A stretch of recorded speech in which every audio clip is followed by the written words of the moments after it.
Draco Malfoy était-il une victime de l'éducation de ses propres parents et d'une idéologie de pureté néfaste, ou était-il vraiment comme ça, simplement parce qu'il était tout simplement mauvais, de mauvaise nature?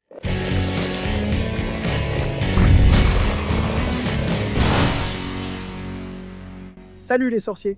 Ça va? L'acteur Locke Spratt, qui va interpréter Draco Malfoy dans la série Harry Potter, parle depuis quelque temps du personnage dans de petites interviews, et certaines des choses qu'il a dites ont soulevé des questions très pertinentes parmi les fans. Est-ce que Draco Malfoy sera romantisé dans la série au point qu'on le prenne en pitié?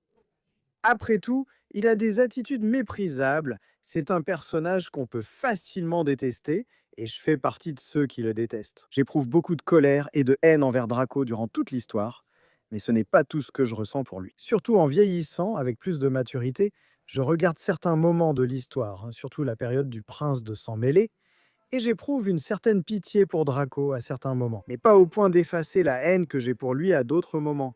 Mais voyons ce que Locke Spratt a à dire. Dans l'une des interviews, il a décrit Draco comme un personnage bien plus complexe et humain que l'image présentée dans les films. Selon lui, dans les films, Draco est un peu bidimensionnel, c'est le méchant arrogant et moqueur.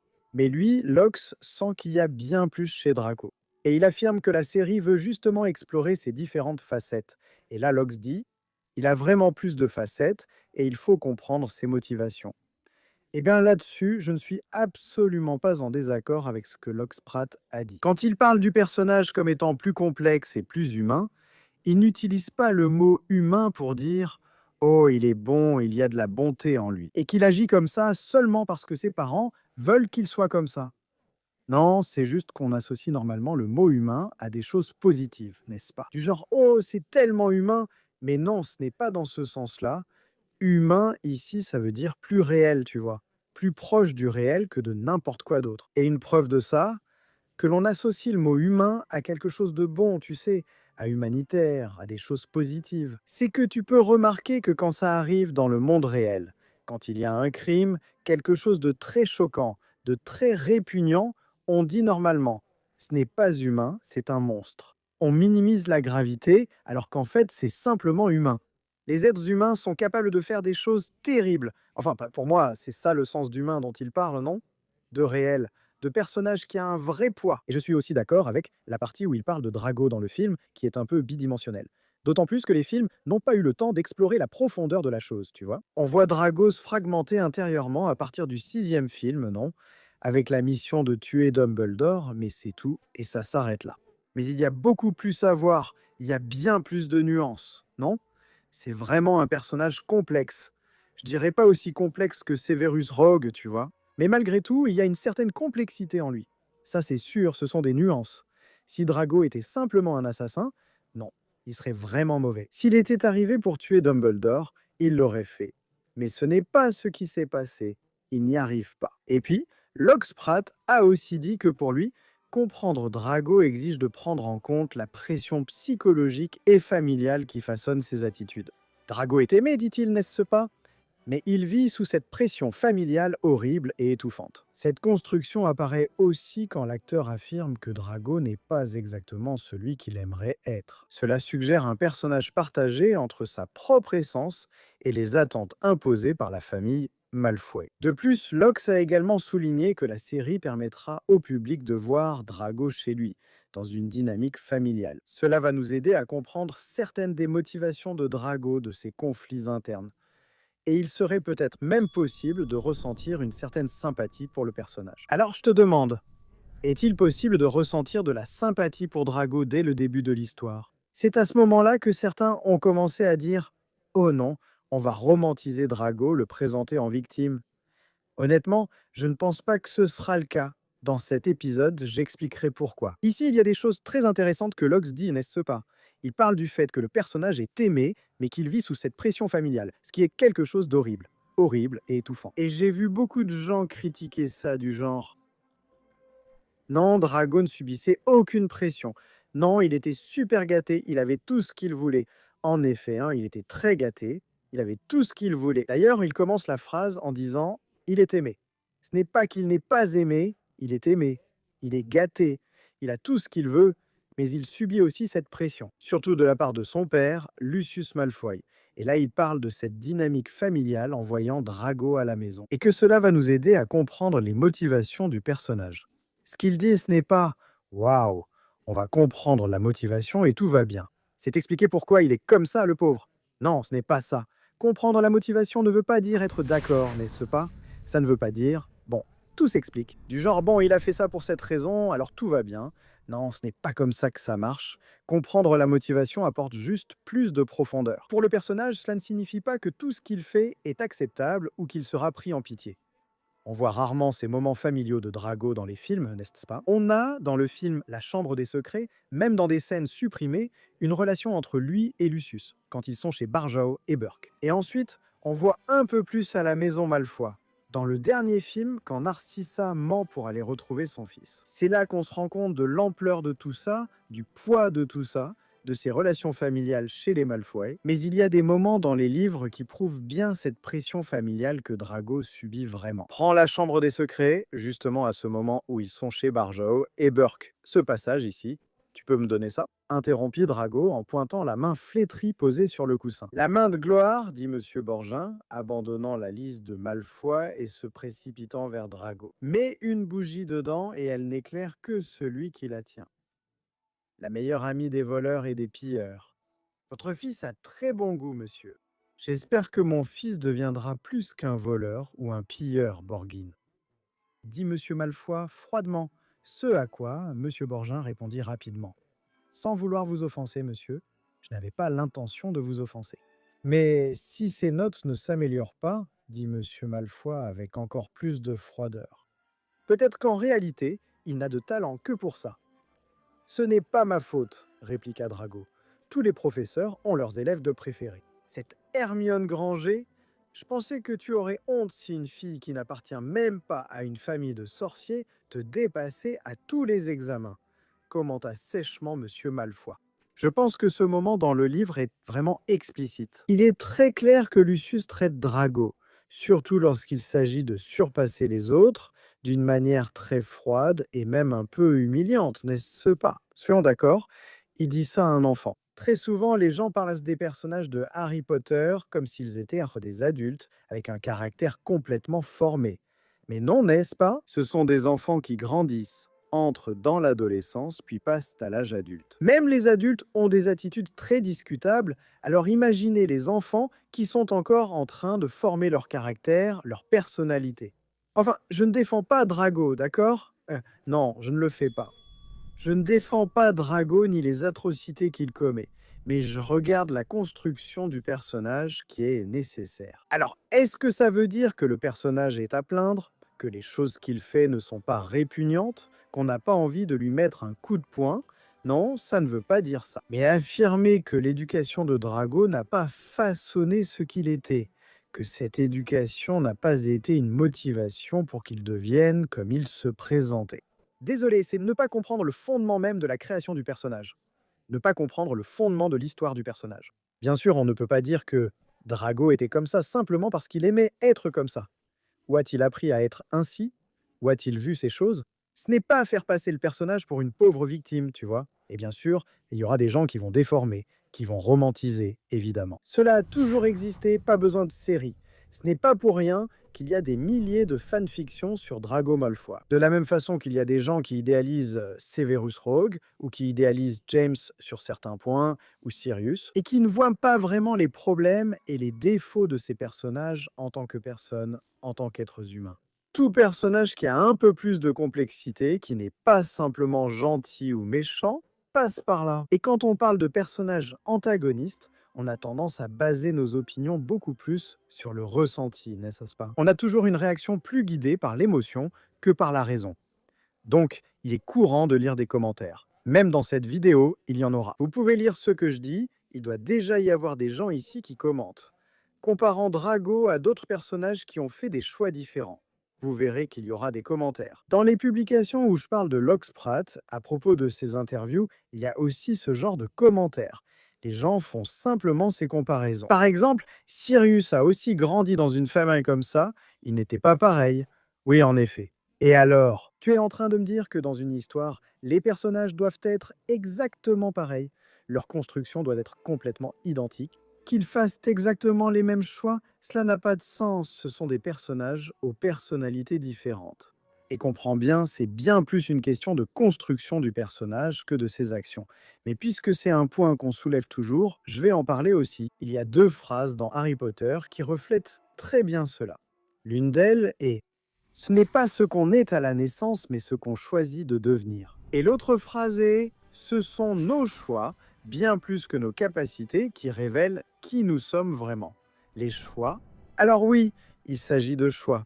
Drago choisit un chemin, Sirius en choisit un autre. Mais cela ne veut pas dire que ces choix n'ont pas été basés, qu'ils n'ont pas été motivés par l'environnement dans lequel ils ont été élevés. Sirius a grandi dans une maison où il a été traité avec mépris, surtout après avoir été envoyé à Gryffondor, brisant une tradition séculaire de la famille. Sirius avait une aversion pour cette idéologie de pureté du sang, cette chose à laquelle sa famille tenait tant. Alors, il choisit simplement un autre chemin, il a de l'aversion pour cela. Il a été façonné par l'environnement dans lequel il a grandi, mais pas en l'adoptant, au contraire, en le rejetant. Alors, si l'environnement familial de Sirius peut servir de base pour qu'il prenne le chemin opposé, pourquoi montrer cela chez Drago et son environnement familial reviendrait-il à romantiser le personnage? Et on peut prendre comme exemple non seulement Sirius, mais aussi Regulus Black, son frère. Ce passage de l'Ordre du Phénix est très intéressant. Mais pourquoi es-tu parti de chez toi? Sirius sourit avec amertume et passa ses doigts dans ses longs cheveux abîmés. Parce que je les détestais tous. Mes parents, obsédés par la pureté du sang, convaincus que le fait d'être un black rendait quelqu'un pratiquement royal. Mon idiot de frère, assez lâche pour les croire. Regarde-le là-bas. Sirius pointa du doigt la base de l'arbre indiquant Regulus Black. Une date de décès, il y a environ 15 ans, suivait celle de la naissance. Il était plus jeune et un bien meilleur fils que moi. Mes parents ne se lassaient pas de me le rappeler. Mais il est mort, dit Harry. Il est mort, idiot. Il a rejoint les mange-morts. Tu plaisantes. Allez, Harry, tu n'as pas déjà vu assez de choses dans cette maison pour savoir quel genre de sorcier était ma famille, dit Sirius irrité. Tes parents étaient aussi des mange-morts? Non, non, mais crois-moi, ils pensaient que Voldemort avait raison. Ils étaient totalement pour la purification de la race des sorciers, pour se débarrasser des nez moldus et donner le pouvoir au sang pur. Je parie que mes parents pensaient que Régulus était le petit héros parfait quand il s'est engagé dès le début. Régulus voyait son frère Sirius traité comme un moins que rien parce qu'il rejetait les idéaux familiaux. Il était donc influencé par cela, passant son temps à flatter ses parents pour obtenir leur approbation. Mais comment s'y prenait-il? Justement en adoptant tout ce que ses parents disaient, en étant façonné par cette éducation. Régulus a aussi été le produit de son environnement familial. Et puis, les personnes qui utilisent cela comme argument ignorent tout simplement ce fait. Très bien, nous avons deux personnes, deux enfants, dans cette maison qui suivent des chemins différents. Sirius part dans la direction opposée et Régulus suit le chemin de leurs parents. Et ils ont reçu la même éducation. Exactement la même. Des choix. Tout comme Dudley, le cousin de Harry, a aussi été façonné par l'environnement familial. Et ce n'est pas moi qui le dis, non. C'est Dumbledore lui-même. Vous n'avez jamais fait ce que je vous ai demandé. Vous n'avez jamais traité Harry comme votre fils. Entre vos mains, il n'a connu que la négligence et souvent la cruauté. Le mieux qu'on puisse dire en votre faveur, c'est qu'il a échappé aux énormes dégâts que vous avez causés à ce pauvre garçon assis entre vous deux. Oncle Walter et tante Pétunia se sont instinctivement retournés, comme s'ils s'attendaient à voir quelqu'un d'autre que Dudley coincé entre eux. Nous? Maltraités du Doka? Qu'est-ce que c'est que cette histoire? Commença l'oncle Walter, furieux. Mais Dumbledore leva le doigt pour lui ordonner de se taire. Et le silence s'installa, comme si le sorcier l'avait rendu muet. Dumbledore fait clairement référence à la façon dont Dudley a été élevé, gâté, pensant qu'il était un petit roi. Et Dudley lui-même n'a réalisé à quel point il était horrible que lorsqu'il a été attaqué par les détraqueurs. Et il s'est vraiment vu, pour la première fois, sans la projection que ses parents faisaient de lui, de ce qu'il était, il se voit. Alors il se rend compte qu'il n'était vraiment pas un gars si sympa que ça. Et alors, il essaie de commencer à se racheter auprès de Harry à travers des gestes qu'il savait qu'il arrivait à faire. Par exemple, il laissait une tasse de thé devant la porte de la chambre de Harry. Et Harry pensait qu'il l'avait fait pour qu'il trébuche. Mais non, il essayait d'être gentil, d'essayer de compenser les années où il avait été un vrai crétin. Sauf que le point principal, c'est que, mec, personne ne naît comme ça. Les enfants Les adolescents deviennent ce que nous faisons d'eux. Évidemment, je ne parle pas des personnes qui ont des conditions spécifiques comme, je sais pas, la sociopathie ou la psychopathie, quelque chose comme ça. Évidemment, cela ne s'applique pas, mais l'éducation a un poids énorme.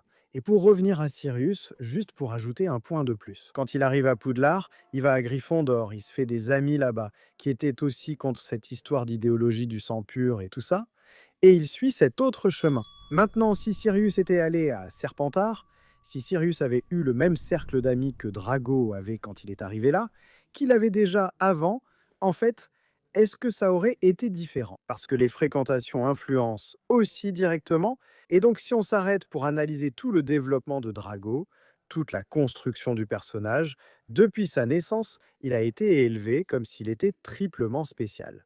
D'abord parce qu'il est sorcier. Deuxièmement parce qu'il est de sang pur. Troisièmement parce qu'il est membre de la famille Malfoy. Et donc, il grandit dans un environnement de tristesse, puisque le Seigneur des Ténèbres n'a pas réussi à dominer le monde des sorciers pendant la première guerre des sorciers. Et donc, il grandit dans ce cercle, où il est très clair que ses sentiments ne peuvent pas être exprimés en dehors de cette bulle intime. Sinon, papa pourrait avoir des ennuis. Et tous ses contacts, toute son enfance, se sont faits avec les enfants des Mange-Morts, qui étaient amis avec Lucius des Sangs Purs. Alors quand il va à Poudlard, il a déjà toute une vision du monde, une opinion bien formée, basée entièrement sur ce que ses parents lui ont appris, contrairement à Sirius. Oui, parce que ce sont des personnages différents. Comme n'importe quel autre enfant de cet âge, Drago avait déjà entendu parler de Harry, évidemment. Et beaucoup de théories circulaient, surtout parmi les anciens mange-morts, sur le fait que Harry serait un sorcier des ténèbres puissant, et que c'est pour ça qu'il avait vaincu Voldemort. Il a donc été banni du monde des sorciers. Des rumeurs circulaient sur son retour pour dominer et donner le pouvoir au sang pur. Lucius y croyait beaucoup. Et donc, Drago, sachant qu'il ne faisait rien que son père désapprouverait, y va dans l'espoir de transmettre un message extrêmement positif à la maison quand il comprend que celui qui était dans le Poudlard Express, c'est Harry. Et là, il offre son amitié à Harry. Et il est extrêmement frustré quand Harry refuse. Et en réalisant que Harry était déjà ami avec Ron, de la famille Weasley, grande rivale des Malfoy. À partir de là, il développe cette rancœur, cette inimitié instantanée envers Harry. Une grande partie du comportement de Drago était inspirée par la personne la plus impressionnante qu'il connaissait, son propre père. Il copiait fidèlement la manière froide et dédaigneuse de Lucius. Et les sentiments de Drago envers Harry ont toujours été basés sur la jalousie. Harry n'a jamais cherché la célébrité, mais il était sans conteste le plus célèbre et apprécié de Poudlard. Cela agaçait naturellement Drago, qui avait été élevé comme un prince. Il croyait qu'il était le petit prince des sorciers. Et puis, il arrive à l'école, et comment ça se fait qu'il n'ait pas toute cette attention? Parce qu'il y a ce fameux Harry Potter, auquel il essaye de s'allier, mais il est rejeté. Rappelez-vous, on parle d'un enfant. C'est un enfant. Un enfant n'a pas la même perception, il n'a pas la même façon de gérer les choses qu'un adulte. Bien souvent, l'adulte non plus, n'est-ce pas? Soyons honnêtes, hein, il y a beaucoup d'adultes qui auraient besoin de faire une thérapie. Mais bon, et donc Drago pense qu'il y a une seule chose dans laquelle personne ne va le surpasser, c'est voler. Il sait très bien voler. Mais voilà que Harry arrive et fait quoi? Il entre dans l'équipe de Quidditch dès la première année. Ce gamin veut mourir, Drago en meurt. Le seul facteur un peu réconfortant pour Drago, c'est que Rogue détestait Harry et qu'il favorisait Drago. Donc, au fil des années à Poudlard, Drago a recours à diverses tactiques immondes, sales, vraiment méprisables, n'est-ce pas? Il essaie de faire expulser Harry plusieurs fois, il souhaite la mort d'Hermione, il ment à la presse pour nuire à Harry, pour nuire à Hagrid. Il fait exprès de faire semblant d'être gravement blessé pour que Buck soit exécuté. Donc voilà, je ne suis pas en train de dire ici, je vais répéter, je ne dis pas que Drago est à plaindre, il est méprisable. Mais on essaie de comprendre sa construction, d'où ça vient. Quand Voldemort revient et que Harry n'est pas cru, Drago savait que Harry ne mentait pas. Parce que chez lui, c'était justement le sujet de conversation, non? Tout le monde le savait, tous les mange-morts venaient de là. Lucius était même présent, et encore une fois, ils ont vu Harry s'échapper. Et ça a éveillé de la haine chez Drago, parce que même si les mange-morts détestaient Harry, et qu'il était le symbole de l'obstacle au progrès de Voldemort, il restait quand même un adversaire respectable. Parce qu'il avait déjà échappé à Voldemort plus d'une fois. Et donc, Drago était vu simplement comme un adolescent ordinaire. Et ça rendait Drago furieux. Même si Drago n'aurait pas supporté d'être à la place de Harry, il enviait le statut que Harry avait, tu vois. En 5e année, Drago commence même à avoir ses moments de chance, à se vanter. Il est dénommé préfet, alors que Harry ne l'est pas, et il utilise ça comme un grand atout, un grand avantage. Il tombe aussi dans les bonnes grâces de la brigade inquisitoriale avec Ombrage. Et il adorait savoir que Voldemort était vraiment revenu. Il adorait être dans la confidence. Harry essayait de dire au monde qu'il était revenu et que le gouvernement niait son retour. Et Drago se sentait très important parce qu'il faisait partie du cercle intime qui savait que c'était vraiment vrai. Sauf qu'à la fin de la 5e année, le monde de Drago s'effondre tout simplement. Parce que la famille Malfoy va jeter ce prestige à la poubelle. Parce que Lucius est découvert comme mange-mort, il est envoyé à Azkaban et Drago et sa mère se retrouvent humiliés devant la communauté des sorciers. C'est honnêtement ce qu'il méritait et la situation empire. Drago est passé de quelqu'un qui, comme lui et son père le croyaient, était sur le point d'atteindre une autorité et un prestige sans précédent à une personne humiliée et paria parmi les mange-morts, n'est-ce pas? Parce que Lucius a commencé à être vu comme un raté discrédité aux yeux de Lord Voldemort. L'existence de Drago, qui jusqu'à ce moment-là était protégée, recluse, et jusqu'alors, il avait grandi comme un petit garçon super privilégié qui n'avait aucune préoccupation, sûr de son statut, n'est-ce pas, dans le monde des sorciers, pour ensuite se retrouver sans père, son père étant à Azkaban, sa mère désespérée et effrayée, et lui, il se retrouvait tout simplement à assumer des responsabilités pour lesquelles il n'avait jamais été préparé. Et le pire était encore à venir, parce que Voldemort, pour punir les Malfoy, utilise justement Drago en lui donnant une mission impossible. Il savait avec certitude qu'il échouerait à tuer Dumbledore. Drago, furieux contre le monde qui semblait soudainement s'être retourné contre lui, contre son père, sa famille. Il accepte cette mission, il veut venger son père à tout prix. Et il comprenait à peine ce qu'on lui demandait. Tout ce qu'il comprenait, c'était que Dumbledore était la plus grande figure opposée à ce que son père prônait. Alors il se convainc que le monde serait bien meilleur sans Dumbledore, puisqu'il était le principal opposant, non seulement aux idéaux de son père, mais aussi à Voldemort lui-même. Dominé par cette idée de devenir un mange-mort, Drago part à Poudlard avec cette volonté farouche, où il commence progressivement, à mesure qu'il essaie d'accomplir cette tâche et échoue, à s'en rendre compte. Que la situation était bien plus grave qu'il ne le pensait, qu'il n'avait pas autant de courage qu'il croyait en avoir. Alors tout commence à peser lourdement, la menace envers sa famille, la menace envers sa propre vie, et ce conflit intérieur commence à naître en lui. Pendant toute sa vie, il a admiré et imité un homme qui était violent, plein de préjugés. Mais en même temps qu'il voulait venger son père et qu'il voulait mettre tout cela à l'épreuve, il n'a pas réussi à tuer Dumbledore. Il n'avait pas ce courage. Comme le dit Dumbledore lui-même, tuer n'est pas aussi facile que les innocents le croient manuel. Et Dumbledore lui-même dit à Drago, tu n'es pas un assassin, Drago. Même face à un Dumbledore affaibli, sans baguette, Drago s'est montré incapable d'accomplir cette tâche, incapable de tuer Dumbledore, et même s'il n'y arrivait pas lui-même, il a aussi été touché par la générosité, par la bonté de Dumbledore qui lui offrait de l'aide. Alors tout cela explose en lui. Attends, le gars qui représente tout simplement l'échec de tout ce en quoi j'ai toujours cru jusqu'à présent, qui est tout simplement l'ennemi. L'ennemi numéro 1 de mon père, qui représente tout le recul selon la vision de la pureté du sang. C'est le gars qui est gentil, qui tend la main, qui m'offre de l'aide, qui offre sa protection à moi et à ma famille. Drago est en train de craquer. À ce moment-là, il est tout simplement en train de craquer de l'intérieur. Et là, évidemment, il n'arrive pas, n'est-ce pas, à tuer Dumbledore. Celui qui termine la mission, c'est Rogue, mais Rogue va là-bas et met Drago en valeur auprès de Voldemort. Et ainsi, Drago parvient à s'échapper de la punition de Voldemort. Parce que si Drago n'y arrivait pas, Voldemort allait le tuer, lui et sa famille. Sauf que Rogue a sauvé Drago, il l'a littéralement sauvé. Après cela, après cet événement en soi, la personnalité de Drago a été complètement affectée et transformée. Elle était encore conflictuelle, et on voit des nuances là, des moments de dualité chez Drago, où dans le manoir Malfoy, il n'identifie pas Harry. Il savait que c'était Harry, mais ne l'identifie ni ne le dit.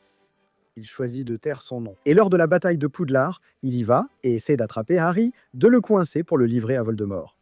S'il allait réussir à le livrer, c'est une autre histoire. En voyant tout ce qu'il a fait jusqu'à présent, il n'a pas réussi à tuer Dumbledore désarmé.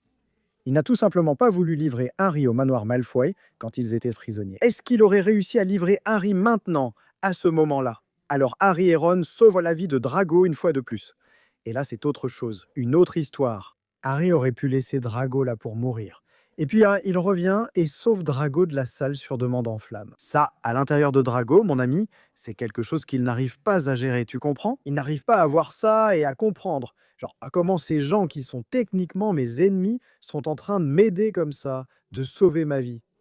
Enfin, Drago survit à la guerre. La mère de Drago est aussi essentielle à la survie de Harry, tu vois, sans oublier ce qu'ils ont fait. Et la famille Malfoy n'a pas été emprisonnée après, justement parce que Lucius a servi de délateur pour plusieurs autres mange-morts, tout comme Karkaroff pendant la Première Guerre. Et aussi grâce à la contribution de Narcissa à ce moment-là, tu vois, en disant que Harry était vraiment mort, enfin. Ils en ont tiré profit, mais Lucius et Narcissa n'ont pas vraiment changé leur façon de penser concernant la pureté du sang.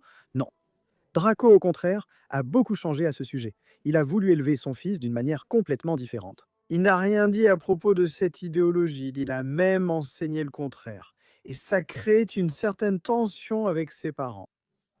Parce que Draco et sa femme, qui a elle aussi vécu ses traumatismes pendant la Seconde Guerre des Sorciers, étant la fille de Mange-Mort. Certes, elle n'a pas vécu des choses aussi graves que Draco, mais elle a aussi choisi d'élever son fils autrement. Cela a fait qu'elle n'était pas très bien vue par les parents de Draco. Mais Draco a décidé d'élever son fils de façon à ce qu'il soit beaucoup plus gentil et beaucoup plus tolérant que Draco lui-même ne l'était lorsqu'il était à l'école. Donc avec tout ça, comme on peut le voir, j'ai dû approfondir un peu plus pour en parler. Parce que c'est un sujet qui génère beaucoup de débats, etc. Mais au début de la série, Draco, il est à presque tous les égards la brute typique. Il a une croyance inébranlable en sa propre supériorité. Cette chose héritée de ses parents par le sang. Il propose d'abord son amitié à Harry, mais elle est refusée. Et sa richesse contraste avec la pauvreté des Weasley, qui sont choisis par Harry, n'est-ce pas?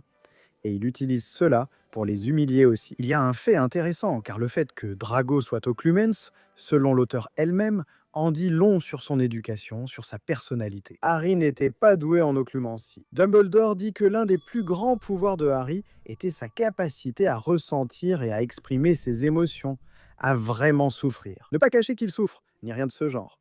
Le fait que Harry ressente la douleur est une partie essentielle de lui. D'ailleurs, il dit « souffrir est aussi humain que de respirer », enfin. Mais Drago, lui, il se renferme. Et il est bon en occlumencie pour cette raison. Parce qu'il est doué pour se renfermer. Et c'est complètement cohérent avec sa personnalité de cacher ce qu'il ressent vraiment. Il lui était bien plus facile de réprimer ses émotions et de nier les parties essentielles de lui-même. Donc, au final, Drago, tout comme Dudley, sont des personnages dignes de pitié. C'est dans ce sens que je l'ai dit. À un moment de la vidéo, j'ai dit que parfois j'avais pitié de Drago, parce qu'il est vraiment digne de pitié. Non, cela n'annule pas la haine qu'on ressent pour lui, ça ne l'annule pas. Mais il est vraiment digne de pitié. Être élevé par les Dursley ou par les Malfoy était une expérience très traumatisante. Drago traverse des épreuves terribles, et tout cela était le résultat direct des principes erronés de sa famille. Cependant, les Malfoy ont une qualité rédemptrice, qui est l'amour. Ce n'est pas l'amour pour les autres, mais ils s'aiment entre eux. Ils s'aiment beaucoup. Drago est motivé par la peur que quelque chose arrive à sa famille. Qu'il aime énormément, c'est ce qu'il aime le plus au monde. Narcissa ment à Voldemort par amour pour son fils. Il ne s'agit pas de savoir « Oh, si son fils était mort, est-ce qu'elle aurait menti ?» Ce n'est pas la question. Parce que le point, ce n'est pas l'attitude qu'elle a eue envers Harry. C'est que l'amour pour son fils l'a poussé à mentir à Voldemort droit dans les yeux, tu comprends? L'enjeu n'est pas « Oh, elle est gentille, elle a aidé Harry ». Non, elle l'a fait pour son fils. Malgré tout cela, Drago Malfoy reste une personne à la moralité très douteuse dans les livres de Harry Potter. Et très souvent, J.K. Rowling était dérangée par le nombre de filles qui tombaient amoureuses de Drago. Parce que Drago a ce glamour de l'anti-héros, n'est-ce pas? Les gens ont tendance à romantiser ce type de personnage. Et donc J.K. Rowling a dû préciser que Drago n'était pas un pauvre petit, qu'il ne cachait pas un cœur d'or pur sous tout cela, et qu'il n'était pas destiné à devenir le meilleur ami de Harry. Bref, dans ce même texte où se trouvent des informations sur Drago, d'ailleurs, la plupart des choses dont je parle viennent de ce texte lui-même, d'accord? C'est juste pour que vous compreniez que cette histoire d'occlumencie, du fait que Drago se referme, de l'influence de la famille, tout cela vient du texte écrit par l'auteur elle-même. Je n'invente pas ça ici pour vous faire croire que Drago est à plaindre. Non, non. Mais dans ce même texte, J.K. Rowling dit que le cœur de la baguette de Drago, qui était en crin de licorne, représentait d'une certaine manière une bonté inextinguible dans son cœur. Elle le dit aussi avec humour dans le texte. Du genre, au risque de raviver des fantasmes extravagants à propos de Drago, qui avait cette petite étincelle de bonté inextinguible dans son cœur. Donc ce n'est pas comme «Oh, le pauvre, mon Dieu, Drago était vraiment à plaindre». Pas du tout. Drago est méprisable, il a des attitudes méprisables. Mais quand Lox Pratt donne ses interviews et parle de ces différentes facettes du personnage, hein, de voir la relation familiale, de comprendre les motivations, c'est justement de ça qu'il s'agit. Il comprend bien plus le personnage que ceux qui disent que ça n'a rien à voir. Et pourtant, il n'a que 14 ans, hein, mec. Donc je ne pense pas que la série va romantiser Drago. Mais elle va approfondir, oui, le personnage. Romantiser, c'est ce qu'ils ont fait avec Rogue dans les films. Dans les films, Rogue est une crème comparée à ce qu'il est dans les livres. Mais j'avoue aussi que j'ai peur qu'ils le romantisent dans la série. J'ai cette crainte, je ne veux pas que les personnages soient romantisés. Je veux qu'ils soient approfondis, oui. Je veux qu'ils aient du poids, hein, oui. Et que leurs attitudes ne soient pas adoucies. Ça, ce serait romantiser. Comprendre la profondeur d'un personnage, ce n'est pas romantiser, non les gars. Mais alors, et toi? Qu'est-ce que tu en penses? Commente juste en dessous, ton avis est toujours le bienvenu, tant qu'il est respectueux bien sûr. Laisse un like si tu as aimé la vidéo, partage si tu veux, et on se retrouve dans un prochain épisode. À bientôt, méfait accompli.